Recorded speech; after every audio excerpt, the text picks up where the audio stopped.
মধ্যরাত থেকে জ্বালানি তেলের নতুন দাম কার্যকর হয়েছে। ডিজেল ও কেরোসিনের দাম ৳1.25 এবং পেট্রোল ও অকটেনের দাম লিটারে ৳6 কমিয়ে যথাক্রমে 121 ও 125 টাকা নির্ধারণ করা হয়েছে। এ নিয়ে আরও জানাতে রাজধানীর তেজগাঁও থেকে যোগ দিচ্ছেন সহকর্মী আল-আমিন হক অহন। অহন, বিভিন্ন যে তেলের যে দাম কমেছে, এতে করে যারা গ্রাহক রয়েছেন তাদের মধ্যে প্রতিক্রিয়া কেমন দেখছেন? প্রিয় নাম্বার সেট করে বিকাশে সেন্ড মানি করুন ফ্রি। বেশ ভালো প্রতিক্রিয়া এবং তারা বলছিলেন এই অন্তর্বর্তীকালীন সরকার যে সিদ্ধান্তগুলো নিচ্ছেন এখন পর্যন্ত সেই সিদ্ধান্তগুলোকে সাধুবাদ তারা জানাচ্ছেন এবং তারা বলছেন জ্বালানি তেলের দাম কমানোর সিদ্ধান্তটা নিশ্চয়ই ভালো হবে, বিশেষ করে পরিবহন ব্যবস্থায় সেটির তো একটা প্রভাব পড়ে এবং একই সঙ্গে এই জ্বালানি তেল খরচ করেই রাজধানীতে বিভিন্ন পণ্যগুলো ঢোকে, তার দামের উপরও নিশ্চয়ই একটি ভালো প্রভাব পড়বে। এবং তবে এখন পর্যন্ত কিন্তু আমি অন্তত 3টি জায়গায় গিয়েছি, অকটেন ডিজেল কিন্তু সেখানে এখন সংকট দেখছি, বিশেষ করে অকটেন নেই বললেই চলে, ডিজেল কিছুটা রয়েছে বলছিলেন। এবং এখানকার যারা এই অকটেন ডিজেলের এখানকার কর্মচারী যারা রয়েছেন এই গাড়িতে যারা তেল ভরছিলেন তারা বলছিলেন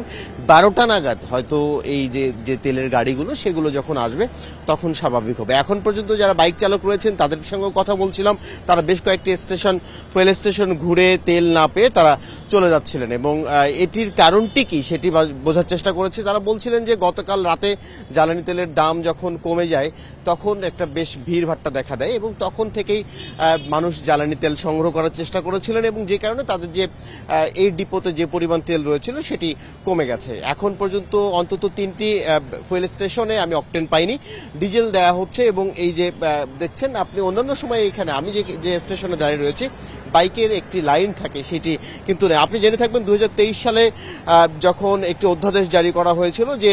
কোনো প্রকার গণশুনানি ছাড়াই এবং সরকার তেলের দাম জ্বালানি তেলের দাম বাড়াতে পারতেন এবং এতে সাধারণ মানুষ বেশ ক্ষুব্ধ হয়েছিল এবং সেই সময়